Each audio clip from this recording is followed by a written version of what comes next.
Hey everybody, this is Matt from Vocatio. We're here. We've got Patrick Jones, the CEO and founder of Vocatio. We've got Kellie Kuzmuk, the program manager at Cintrifuse and StartupCincy. And we've got Dr. Chris Makaroff, the dean of the College of Arts and Sciences at Miami University. And StartupCincy and Vocatio have an exciting, and Miami have an exciting partnership to announce. Patrick, do you want to outline what that is? Yeah, so really excited about this. We are providing a unique opportunity tailored specifically to Miami's College of Arts and Sciences students. We don't have to share it with anyone else. This is particularly for liberal arts students for a change, right? You don't have to elbow your way through business students or engineering students. But we're providing an opportunity for you to meet companies, specifically from the startup ecosystem down in the Cincinnati area. That's why we've partnered with Cintrifuse and StartupCincy. There's a wonderful opportunity for you. You may think, hey, I don't have much business background, or this sounds really interesting to me. We're actually providing also as a part of this partnership, providing a workshop session coming up on Saturday, November the 11th from 10 to 2 p.m. To help you, to give you some information and to give you some practice on some business case level work for that. And then lastly, at the end of the day, it's all about showcasing your talent, right? And so on December the 2nd, down at Union Hall in Cincinnati and over the Rhine, Cincinnati, we're going to have a room full of employers, and we are going to showcase, Miami liberal arts students and their talents in front of this employer group. And you can literally walk out the door with a spring or summer internship, or for those who may be graduating coming up here in December or potentially in the summer or at the end of May, you can walk out with an opportunity to work full time for one of those companies. So, being a product of Miami University way back in the day, alumni of 1990, and also an opportunity to serve on the alumni advisory board of the College of Arts and Sciences. Kind of this whole idea for Vocatio, which was creating a really unique platform for students, particularly liberal arts students, to be kind of inspired and empowered to pursue passionate and purposeful careers in the marketplace, right? That was the kind of vision, as a result of my alumni participation with the university. And then, as life would have it, right, where serendipity abounds, one of my bosses along the way in my own professional career, when I was working for Siebel Software, was Wendy Lee. And Wendy Lee, very accomplished businesswoman and entrepreneur in her own right, involved with venture capital out in Silicon Valley for a number of years, got recruited to Ohio to put together this really unique ecosystem, bringing together large companies, small companies, and I'm sure Kellie will talk about it more. But as it turns out, Wendy got recruited to run this organization. And so, in addition to the growing up in Cincinnati, going to Miami connection, there was also this, this 15 plus year relationship with Wendy and Cintrifuse down in Cincinnati. And so that led to some interesting conversations and has now evolved into a great opportunity specifically designed for liberal arts students here at Miami to connect their fine talents and some of the professional readiness strategies that we provide with an outstanding organization like Cintrifuse and StartupCincy, and a number of companies that are looking for that talent. And so maybe I'll let Kellie, why don't you talk a little bit about Cintrifuse and your members and the role that, the opportunity that you think this plays for your members. Yeah, thank you. So we are a Startup Catalyst organization. So really just helping our startups get from whatever stage they're currently in to the next one down the road. So we started about 4 years ago, and we're founded by the CBC, and really set up just to kind of help power the next stage of economic growth in this region. That was going to come from small and medium-sized businesses, so startups, to really kind of drive that. So part of that and part of us helping support their growth is by connecting them to really high caliber talent, just to help them to be really impactful and help them grow. So we were really excited to be working with Patrick on helping our, I guess it's about 275 now, Cintrifuse members get access to these students, and not only just access to students, but also curated access, so access to talent that makes sense for their company on both the employer side and the student side, so work that students want to be doing and that they're ready to do, and with employers who have students who can jump in and start right away and not need a lot of hand-holding. Awesome. And then Dean Makaroff, can you just talk a little bit about the struggle, or the struggle that's perceived anyway on the liberal arts students end of, at this point in their, if they're a sophomore or junior, that they might feel in looking toward internships, and what do they really want when they're looking for internships and jobs? Sure. Well, what we found is that our students are really great. They have a lot of ability. We find that more arts and science students actually than business students go on to be CEOs of companies. But the pathway from a liberal arts degree to their first job is not always so clear, because they have so many different passions. They're really not programmed to explain how their transferable skills that they get as a liberal arts major translate into a career path. And so we've been working really hard with our students to identify internship opportunities, to be more intentional in the way they approach their college career, so that they can then make that transition the same way engineering students or business students do. So one of the things that we find is that faculty, because they're in academia their entire life, they're really not programmed to think about going out and getting a job in industry or in the business world. And we see declines in numbers of liberal arts majors because parents and the kids say, well, I don't want them coming home and sleeping in my basement. Well, this is the perfect opportunity for us to work with our students to give them the opportunities that the business kids have, the engineering students have, to connect with businesses, to connect with corporations, to get that interviewing experience, find that internship, try out different career paths, and then be very intentional in how they're going to use their liberal arts degree. Awesome. Cool. So then, Patrick, maybe you and Dean Makaroff could speak a little bit to the career hacks that was the Vocatio Career Hacks program that was piloted last spring and then done again this fall, and kind of recap that, what that was, how that went, and your experience in general with the Vocatio Career Hacks program and Miami liberal arts students.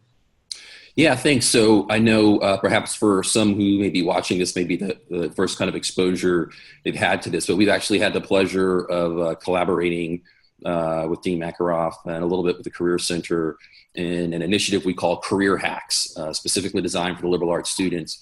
And most recently, we were on campus during early October, and we put together these kind of 2-hour workshops right over there at Harrison Hall, where we really tried to break down and kind of demystify what it is, the difference between talent and education, right? Everybody's born with talent. Education is kind of what you add in terms of developing into it. We talk about, is it okay to actually pursue your passion and your purpose? And then what does that mean, right? Like, is that just something you're supposed to do on the side?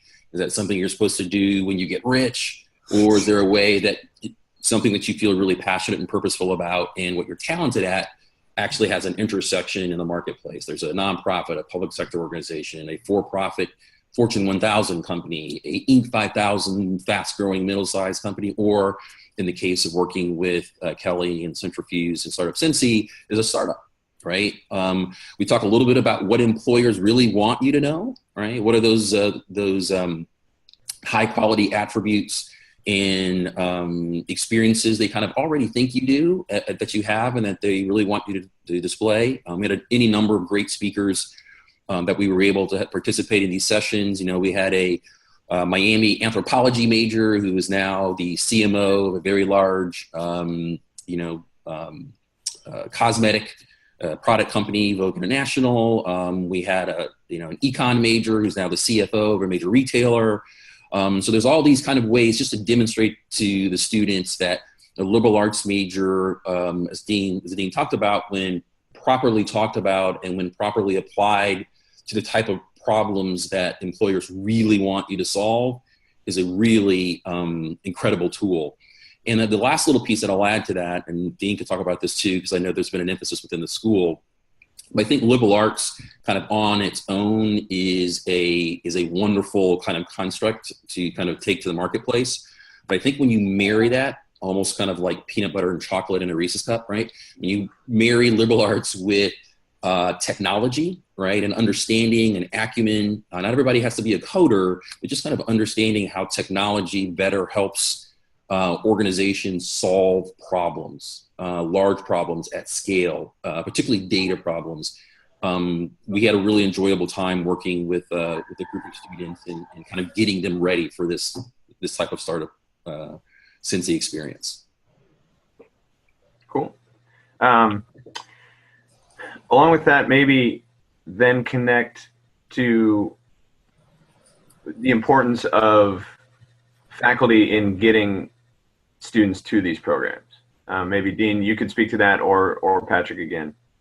Sure, I can take that. Okay. So one of the things that I've found, because my son actually is an engineer, is that faculty in the business school and in the engineering school work with their students basically from freshman year to be thinking about developing their resume, thinking about internships, thinking about how they're going to use the different experiences they have to build their portfolio that they're going to then use for their job hunting experience. Whereas in the liberal arts and science, we really haven't done that. It's been one of those things: follow your passion, learn for the sake of knowledge. It'll all work out, which has worked out in the past. But one of the things I hear from our alumni is that they really wish that there was more of a direct path and help with them figuring out how to use their great liberal arts degree. And so I think it's really important for faculty in the College of Arts and Science to not necessarily help students do the job hunting, but to encourage them and tell them that now is the time. They need to start looking for opportunities. They need to be thinking about things. And so when an opportunity like Vocatio comes along, when an opportunity to get an internship at Cintrifuse comes along, it's really important for the faculty to tell our students, hey, wake up. You don't want it to be your second semester senior year and then you start thinking about a job. You need to start thinking about it in your freshman, sophomore, junior years and start building that portfolio. And it's a really simple thing just to take and announce it to their class, to tell them, reinforce that the great liberal arts degree that they're getting is going to help them get a job, but it's up to the students. The students actually have to go looking for it. The employers aren't going to come to them, that they have to make themselves ready for the employers and to go looking. And the opportunity that Patrick and Vocatio has put together is a great first start for them to be taking advantage of this. Well, it sounds like with this one, you know, the employers almost are coming to them, right? So it's at least they are. You're right. And I think real quick, Kelly, if you could give a little bit of a rundown of what kind of these companies look like, what types of companies are your partnerships, why these are great opportunities for a student. Yeah, so a lot of the companies that we work with are tech or tech-enabled startups. So skews pretty heavily towards like software companies, but even within a technology company, there's a whole gamut of different roles that need to be filled, and oftentimes the people filling them end up kind of wearing a lot of hats and having their hands in a lot of different things. So I think that liberal arts students are kind of uniquely fit for that type of environment where it's a little bit unpredictable what your day-to-day might look like, or it adapts quickly as the company grows. I mean, even some of the companies coming in 3 months down the road, they could pivot into a totally different company. So, and then kind of having that flexibility and adaptability is really helpful for students who are coming in. But like I said, they range in stage as well. So some are going to be pretty early. So if students kind of want to have a role in, basically coming in at the ground level and helping the company, build up, there's opportunity to do that. But then there's also opportunity to work with some really mature companies as well. We have members who don't even have their product built yet and are just kind of idea on that. And then we also have members who have over 200 employees and are in 7 different cities. So there really is a pretty wide range of involvement. Also, in terms of like industry, there's a whole bunch, like a lot of CPG, just being in Cincinnati, we have a lot of that kind of talent and interest here, a lot of healthcare companies, a lot of enterprise software, So yeah, I mean, it's really is a whole range. The main thing we're optimizing for are tech or tech enabled. Again, just kind of seeing that tech-based economy and our role in building a sustainable tech-based economy in this region, with our startups really being the supply side of that, and then talent pools being the supply that feed into that half. And I think something else just to kind of announce, and it's really a credit to Dean Makaroff and the vision at Miami as well. But Cintrifuse works with three other universities in the region: Xavier, and NKU, and University of Cincinnati, and we have the opportunity to kind of be the first kind of wave of doing this. So we're excited, and hopefully, I'm confident that between the faculty and the other kind of components of the College of Arts and Sciences, that will kind of really maximize while we have time to be selfish as Miami people, that will really maximize the kind of opportunity for Miami students. So, I think conveying some of the information from this interview and the subsequent communication from the dean, there'll be some links that you can send students to as well. It would be great to have, 100 students participating and get really phenomenal opportunities this summer. I'll also add that for those, we've got a couple of students, actually Miami intern students, working with us this fall. And so I think while it's relatively common in kind of engineering, some other schools that you kind of co-op, if you will, but for those students who are especially motivated and well organized, the opportunity for 5 or 10 hours a week, even from a remote location, to really deepen their experience and start to build a relationship with employers. I'm sure we'll have some employer candidates as well, Kellie, that may need help tomorrow, right? And so a student who's that motivated and organized can literally walk away with an opportunity in weeks. So. Awesome. Dean Makaroff, do you have any numbers or experience in the past with the success of students who have had internships versus those who have not?